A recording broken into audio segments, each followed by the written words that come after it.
അങ്ങനെ ലോകത്തിലെ തന്നെ ഏറ്റവും വലിയ ജനാധിപത്യ മഹോത്സവത്തിന് തിരിതെളിയുകയാണ്. ഇനി അടുത്ത 5 വർഷം ഈ രാജ്യം ആര് ഭരിക്കണമെന്ന് തീരുമാനിക്കേണ്ട അതിനധികാരമുള്ള ജനങ്ങളുടെ മനസ്സ് നേടിയെടുക്കാനുള്ള രാഷ്ട്രീയ പാർട്ടികളുടെ നെട്ടോട്ടമാണ്. സ്വാഭാവികമായും എല്ലാ കാലത്തെയും പോലെ തെരഞ്ഞെടുപ്പിൻ്റെ പ്രവചനങ്ങളും വന്നു തുടങ്ങിയിട്ടുണ്ട്.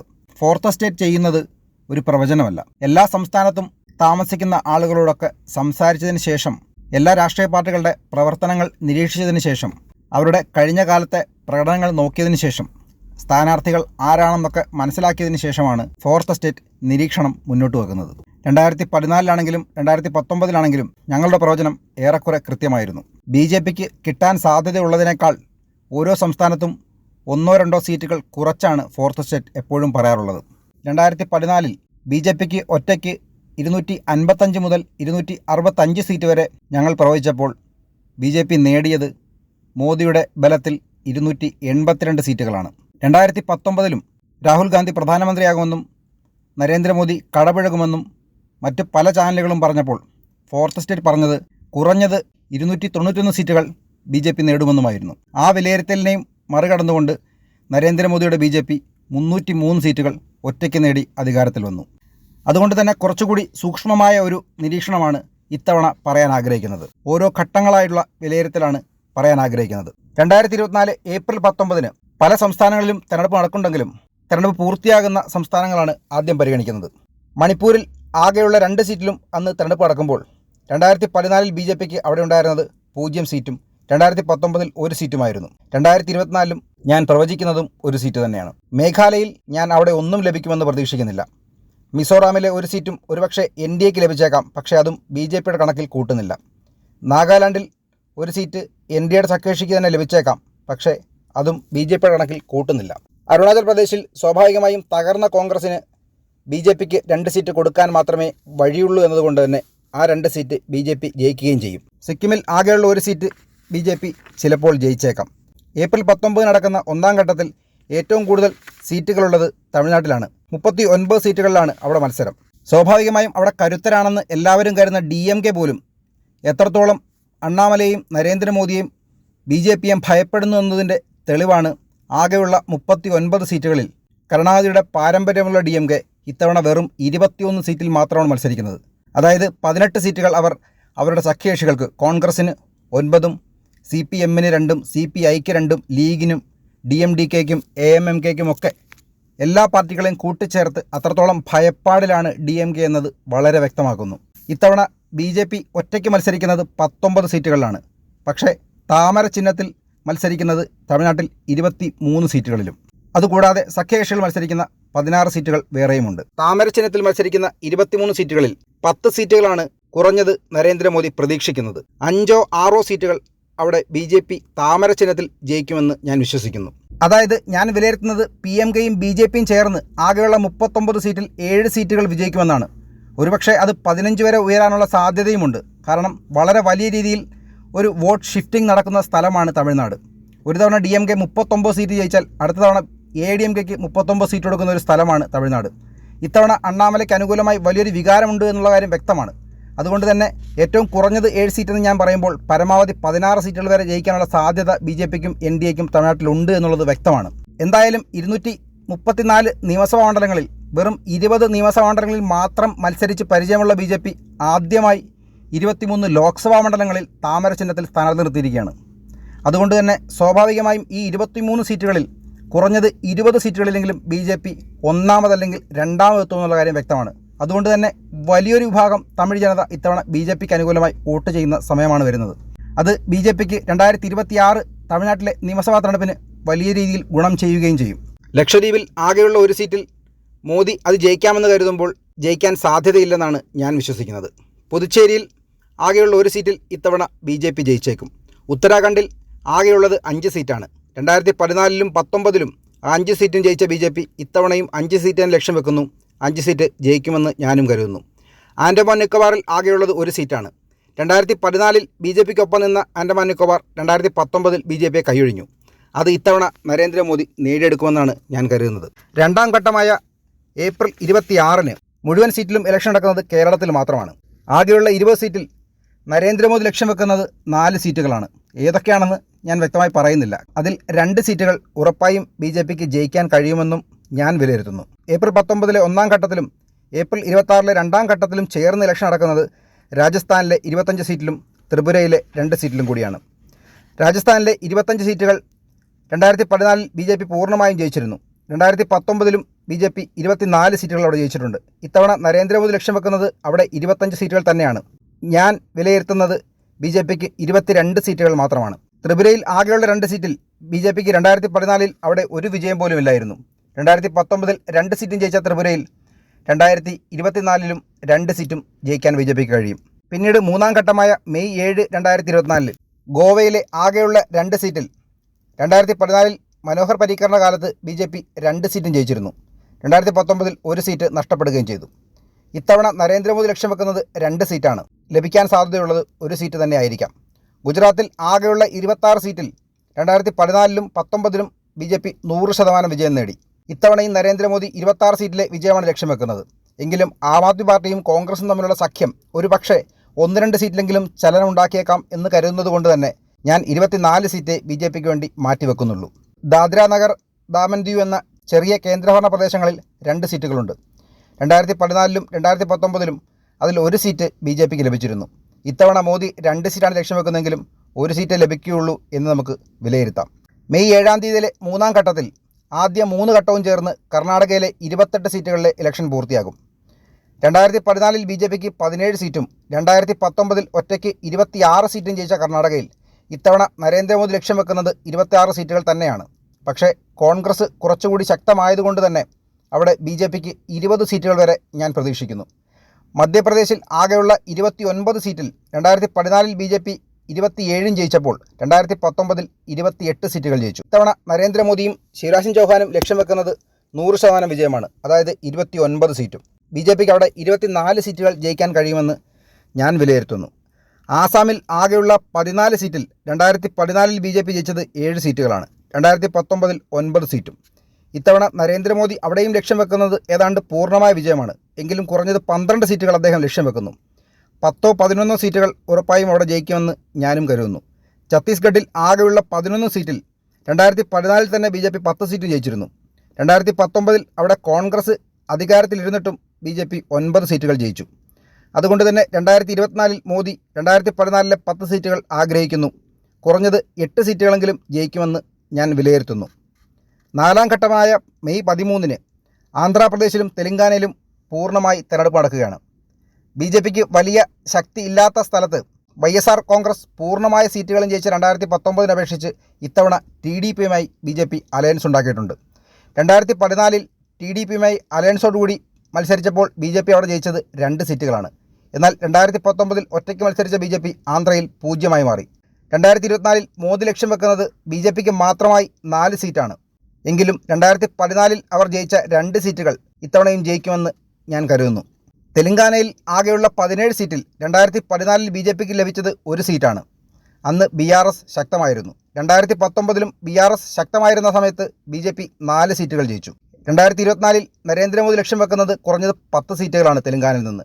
എങ്കിലും കുറഞ്ഞത് 7 സീറ്റുകൾ തെലങ്കാനയിൽ ജയിക്കുമെന്ന് ഞാൻ കരുതുന്നു. ആറാം ഘട്ടമായ മെയ് 20 മുമ്പുള്ള എല്ലാ ഘട്ടങ്ങളും ചേർത്ത് മഹാരാഷ്ട്രയിലെ 48 സീറ്റുകളിൽ ഇലക്ഷൻ പൂർത്തിയാകും. അതിൽ BJPക്ക് 2014 23 സീറ്റും 2019 23 സീറ്റുമാണ് ലഭിച്ചിരുന്നത്. ഇത്തവണ BJPയോടെ മത്സരിക്കുന്നത് 31 സീറ്റുകളിലാണ്. അതിൽ 25 സീറ്റും ജയിക്കാൻ കഴിയുമെന്നാണ് നരേന്ദ്രമോദി വിശ്വസിക്കുന്നത്. കുറഞ്ഞത് 22 അല്ലെങ്കിൽ 23 സീറ്റ് BJPക്ക് ജയിക്കാൻ കഴിയുമെന്ന് ഞാൻ കരുതുന്നു. ജമ്മു കാശ്മീരിലും ഓരോ ഘട്ടത്തിലും ഓരോ സീറ്റിൽ മാത്രമാണ് അവിടെ തെരഞ്ഞെടുപ്പ് നടക്കുന്നത്. ലഡാക്ക് ഉൾപ്പെടെ BJP 2014 3 സീറ്റും 2019 3 സീറ്റുമാണ് ജയിച്ചത്. ഇത്തവണ ലഡാക്ക് മാറിയാണ് മത്സരിക്കുന്നത്. 2 സീറ്റ് ഇത്തവണയും BJP നിലനിർത്തുമെന്ന് ഞാൻ വിശ്വസിക്കുന്നു. ലഡാക്കിലെ 1 സീറ്റും BJP തന്നെ ജയിക്കാനാണ് സാധ്യത. ആറാം ഘട്ടമായ മെയ് 25 ഡൽഹിയിലെ 7 സീറ്റിലും ഹരിയാനയിലെ 10 സീറ്റിലുമാണ് മത്സരം. ആം ആദ്മി പാർട്ടിയും കോൺഗ്രസും ഒന്നുചേർന്ന് മത്സരിക്കുന്നത് കൊണ്ട് തന്നെ BJPക്ക് 2-3 സീറ്റുകൾ നഷ്ടപ്പെടുമെന്നാണ് കരുതിയിരുന്നതെങ്കിലും അരവിന്ദ് കെജ്രിവാൾ ജനങ്ങളുടെ മുമ്പിൽ തുറന്നു കാട്ടപ്പെട്ടതിന് ശേഷമുള്ള തെരഞ്ഞെടുപ്പിൽ BJPക്ക് അവിടെയുള്ള 7 സീറ്റുകൾ നിലനിർത്താൻ കഴിയും. 1 സീറ്റ് നഷ്ടപ്പെടുമെന്ന് വിലയിരുത്തിയാൽ പോലും ഞാൻ കരുതുന്നത് 6 സീറ്റുകൾ BJPക്ക് അവിടെ ജയിക്കാൻ കഴിയുമെന്നാണ്. ഹരിയാനയിൽ ആകെയുള്ള 10 സീറ്റിൽ 2014 7 സീറ്റും 2019 10 സീറ്റുമാണ് BJP ജയിച്ചതെങ്കിൽ ഇത്തവണ നരേന്ദ്രമോദി ലക്ഷ്യം 10 സീറ്റുകൾ തന്നെയാണ്. എങ്കിലും കുറഞ്ഞത് 8 സീറ്റുകൾ അവിടെ ജയിക്കാൻ കഴിയുമെന്ന് വിലയിരുത്താം. അവസാന ഘട്ടമായ 7ാം ഘട്ടം അത് ജൂൺ 1-നാണ്. അന്ന് കോൺഗ്രസ് ഭരിക്കുന്ന സംസ്ഥാനമായ ഹിമാചൽ പ്രദേശിലെ 4 സീറ്റുകളിൽ ലോക്സഭാ തെരഞ്ഞെടുപ്പുണ്ട്. 2014-ലും 19-ലും ഹിമാചൽ പ്രദേശിൽ വലിയ ഭൂരിപക്ഷത്തിൽ 4 സീറ്റുകളും BJP ജയിച്ചിട്ടുണ്ടായിരുന്നു. അതുകൊണ്ട് തന്നെ 2024-ലും അതേ 4 സീറ്റുകൾ നിലനിർത്താൻ കഴിയും. BJPക്ക് സ്വാഭാവികമായും ശക്തി കുറവുള്ള സ്ഥലമാണ് പഞ്ചാബ്. ഇത്തവണ സഖ്യകക്ഷിയില്ലാതെ ഒറ്റയ്ക്കാണ് മത്സരിക്കുന്നത് BJPക്ക് നേട്ടമാണെന്നാണ് ഞാൻ വിശ്വസിക്കുന്നത്. 2014-ലും 19-ലും 2 സീറ്റുകൾ പഞ്ചാബിൽ BJPക്ക് ജയിക്കാൻ കഴിഞ്ഞു. ഇത്തവണ BJP ലക്ഷ്യം വെക്കുന്നത് കുറഞ്ഞത് 5 സീറ്റുകളാണ്. ഡൽഹിയിൽ ഒന്നിച്ചു മത്സരിക്കുന്ന കോൺഗ്രസും ആം ആദ്മി പാർട്ടിയും പഞ്ചാബിൽ എതിർത്ത് മത്സരിക്കുമ്പോൾ സ്വാഭാവികമായും ജനങ്ങൾക്കിടയിലുണ്ടാകുന്ന ഒരു വികാരം മോദിക്ക് അനുകൂലമായി മാറാനാണ് സാധ്യത. എങ്കിലും 2014-ലും 19-ലും ജയിച്ച 2 സീറ്റ് മാത്രമേ ഞാൻ കണക്ക് കൂട്ടുന്നുള്ളൂ. ചണ്ഡീഗഡിൽ ആകെയുള്ള 1 സീറ്റ് 14-ലും 19-ലും BJPക്കൊപ്പം നിന്നു. ഇത്തവണയും BJPക്കൊപ്പം തന്നെ നിൽക്കാനാണ് സാധ്യത. പിന്നീട് പ്രധാനപ്പെട്ട ബീഹാർ, ഒഡീഷ, ഉത്തർപ്രദേശ്, വെസ്റ്റ് ബംഗാൾ, ജാർഖണ്ഡ് എന്നീ പ്രധാനപ്പെട്ട സംസ്ഥാനങ്ങൾ, ഏറ്റവും കൂടുതൽ സീറ്റുകളുള്ള സംസ്ഥാനങ്ങളിൽ ഘട്ടം ഘട്ടമായാണ് തിരഞ്ഞെടുപ്പ്. 4ഉം 5ഉം 6ഉം സീറ്റുകൾ മാത്രമാണ് ഓരോ ഘട്ടത്തിലും അവിടെ ഇലക്ഷൻ ഉള്ളത്. അതുകൊണ്ട് തന്നെ ഇത്തവണ അവിടെയുള്ള ക്രമസമാധാന പ്രശ്നങ്ങൾ നിയന്ത്രിക്കാൻ തെരഞ്ഞെടുപ്പ് കമ്മീഷനും പോലീസിനും കഴിയും. അതുകൊണ്ട് തന്നെ മമതയുടെയും മറ്റ് നക്സലൈറ്റുകളുടെയും ഒന്നും ഭീഷണി ഇല്ലാതെ സമാധാനപരമായി അവിടെ ഇലക്ഷൻ നടത്താൻ കഴിഞ്ഞാൽ BJPക്ക് അനുകൂലമായി മാറാനാണ് സാധ്യത. ബീഹാറിൽ ആകെയുള്ള 40 സീറ്റിൽ BJP 2014-ൽ ഒറ്റയ്ക്കാണ് മത്സരിച്ചത്. അവിടെ 22 സീറ്റുകൾ BJP ജയിച്ചിരുന്നു. 2019-ൽ നിതീഷ് കുമാറിൻ്റെ ജനതാദൾ യുണൈറ്റഡുമായി സഖ്യമുണ്ടാക്കി മത്സരിച്ചപ്പോൾ BJP ആകെ മത്സരിച്ചത് 17 സീറ്റിലാണെങ്കിൽ അതിൽ 17-ലും BJP ജയിക്കാൻ കഴിഞ്ഞു. ഇത്തവണയും BJP മത്സരിക്കുന്നത് 17 സീറ്റിൽ മാത്രമാണ്. അതിൽ 17 സീറ്റും BJPക്ക് ജയിക്കാൻ കഴിയുമെന്ന് തന്നെയാണ് വിശ്വസിക്കുന്നത്. എന്നാൽ പോലും ഒരു സീറ്റ് നമുക്ക് വിട്ടുകളയാം. 16 സീറ്റുകൾ BJP ജയിക്കുമെന്ന് വിശ്വസിക്കാം.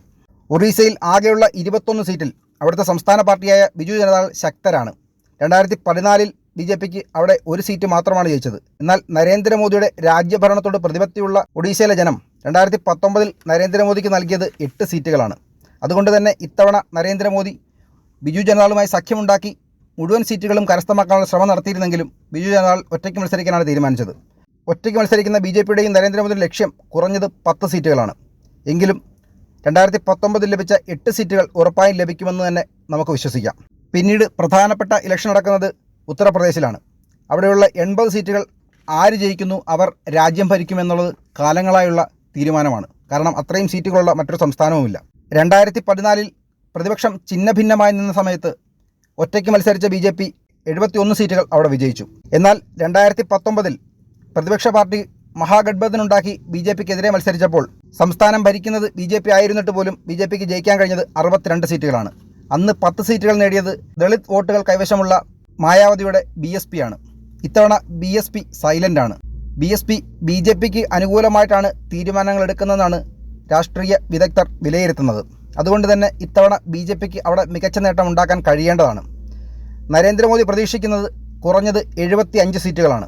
എങ്കിലും ഞാൻ 65 സീറ്റുകൾ മാത്രമേ BJPക്ക് നൽകുന്നുള്ളൂ. വെസ്റ്റ് ബംഗാളിലാവട്ടെ തൃണമൂൽ കോൺഗ്രസ് ഒറ്റയ്ക്ക് മത്സരിക്കുമ്പോൾ 42 സീറ്റുകളിൽ 2014-ൽ BJP ജയിച്ചത് 2 സീറ്റുകളിൽ മാത്രമാണ്. എന്നാൽ 2019-ൽ BJP 18 സീറ്റുകൾ ജയിച്ച് അവിടെ അത്ഭുതം കാട്ടി. ഇത്തവണ അമിത്ഷാ ലക്ഷ്യം വെക്കുന്നത് 22 സീറ്റുകളാണ് കുറഞ്ഞത്. തൃണമൂൽ കോൺഗ്രസ് ഒറ്റയ്ക്ക് മത്സരിക്കുന്നത് BJPക്ക് തിരിച്ചടിയാവുമെന്നാണ് ഞാൻ വിലയിരുത്തുന്നത്. അതുകൊണ്ട് തന്നെ BJP കഴിഞ്ഞ തവണ ജയിച്ച 18 സീറ്റുകളിൽ 2-3 സീറ്റുകൾ BJPക്ക് നഷ്ടപ്പെടാനാണ് സാധ്യതയെന്നാണ് ഞാൻ വിലയിരുത്തുന്നത്. അതുകൊണ്ട് തന്നെ BJPക്ക് ബംഗാളിൽ 15 സീറ്റുകൾ മാത്രമേ ഞാൻ വിലയിരുത്തുന്നുള്ളൂ. ജാർഖണ്ഡിലെ 14 സീറ്റുകളിൽ 2014-ൽ BJP 12 സീറ്റും ജയിച്ചിരുന്നു. 2019-ൽ BJP ജയിച്ചത് 11 സീറ്റാണ്. ഇത്തവണ നരേന്ദ്രമോദി ലക്ഷ്യം വെക്കുന്നത് 12-ലധികം സീറ്റുകളാണ്. ഞാൻ 8 സീറ്റുകൾ മാത്രമേ ജാർഖണ്ഡിൽ BJPക്ക് വേണ്ടി കരുതുന്നുള്ളൂ.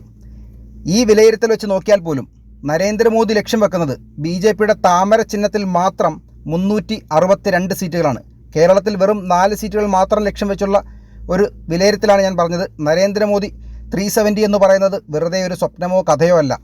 362 സീറ്റുകൾ ഈ രാജ്യത്ത് BJPക്ക് ജയിക്കാൻ അനുകൂല സാഹചര്യമുള്ളതുണ്ട് എന്ന് മനസ്സിലാക്കി തന്നെയാണ് അദ്ദേഹം തൻ്റെ ഗെയിം പ്ലാൻ മുന്നോട്ട് വച്ചിരിക്കുന്നത്.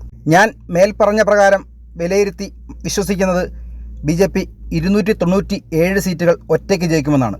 ഇത് NDAയുടെ സീറ്റല്ല, BJPയുടെ മാത്രം സീറ്റാണ് ഞാൻ പറയുന്നത്. ഏത് രീതിയിൽ പോയാലും നരേന്ദ്രമോദിയുടെ നേതൃത്വത്തിൽ BJP 2024 ലോക്സഭയിൽ 291 സീറ്റുകൾ ജയിക്കുമെന്നുള്ള കാര്യം സ്പഷ്ടമാണ്. തീർച്ചയായും അതിനേക്കാൾ കൂടുതൽ സീറ്റുകൾ ലഭിക്കാനേ സാധ്യതയുള്ളൂ.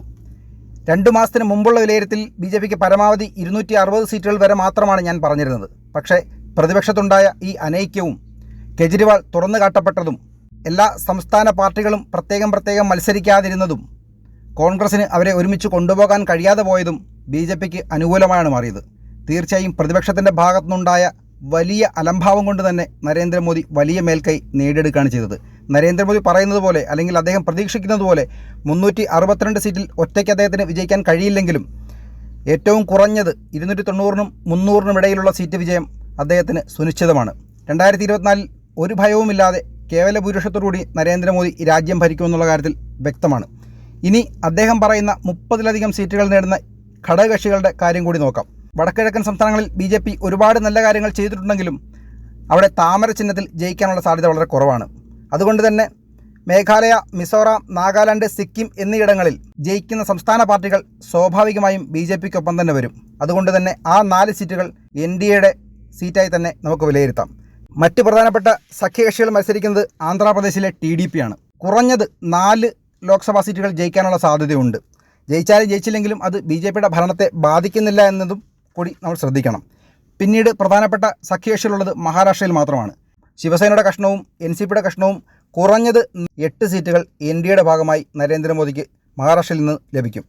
ബീഹാറിൽ BJPയുടെ സഖ്യകക്ഷികളാണ് കൂടുതൽ സീറ്റിൽ മത്സരിക്കുന്നത്. BJP വെറും 18 സീറ്റിൽ താഴെ മാത്രം മത്സരിക്കുമ്പോൾ സഖ്യകക്ഷികൾ 22 സീറ്റിലധികം മത്സരിക്കുന്നുണ്ട്. ആ 22 സീറ്റുകളിൽ കുറഞ്ഞത് 15 സീറ്റുകൾ വരെയെങ്കിലും നിതീഷ് കുമാറിനും സഖ്യകക്ഷികൾക്കും ജയിക്കാൻ കഴിയുമെന്ന് വിശ്വസിക്കുന്നു. ഉത്തർപ്രദേശിലും BJPക്ക് ചെറിയ സഖ്യകക്ഷികളുണ്ട്. അവർക്ക് 1-2 സീറ്റുകൾ ലഭിച്ചേക്കാം. അങ്ങനെ കുറഞ്ഞത് 35 സീറ്റുകൾ NDAയുടെ ഭാഗമായി BJPയുടെ സഖ്യകക്ഷികളും ജയിക്കും. അതായത് BJP ഒറ്റയ്ക്ക് 290നും 300നും ഇടയിൽ സീറ്റുകൾ ഉറപ്പായും നേടുമ്പോൾ സഖ്യകക്ഷികൾ ഉറപ്പായും 30-ലധികം സീറ്റുകൾ ഈ രാജ്യത്താകെ നേടും. അതായത് 330 സീറ്റോടുകൂടി NDA 2024 വീണ്ടും അധികാരത്തിലെത്തുമെന്ന കാര്യത്തിൽ യാതൊരു സംശയവും വേണ്ട. നരേന്ദ്രമോദി ലക്ഷ്യം വെക്കുന്നത് പോലെ BJPക്ക് ഒറ്റയ്ക്ക് 307 സീറ്റും NDAയ്ക്ക് ഇത്തവണ 400 സീറ്റിലധികവും നേടാൻ കഴിയുന്ന ഒരു സാഹചര്യം ഇന്ന് ഈ രാജ്യത്ത് നിലവിലുണ്ട്. തകർന്നിരിക്കുന്ന പ്രതിപക്ഷത്തിൻ്റെ ശവപ്പെട്ടിയിൽ ആണിയടിക്കുന്നത് പോലെ അബ്കി ബാർ 400 പാർ സംഭവിക്കാനും സാധ്യത വളരെ കൂടുതലാണ്. എങ്കിലും ഫോർത്തസ്റ്റിൻ്റെ വിലയിരുത്തൽ BJPക്ക് കുറഞ്ഞത് 297 സീറ്റുകളും NDA സഖ്യകക്ഷികൾക്ക് 32 സീറ്റുകളുമാണ്.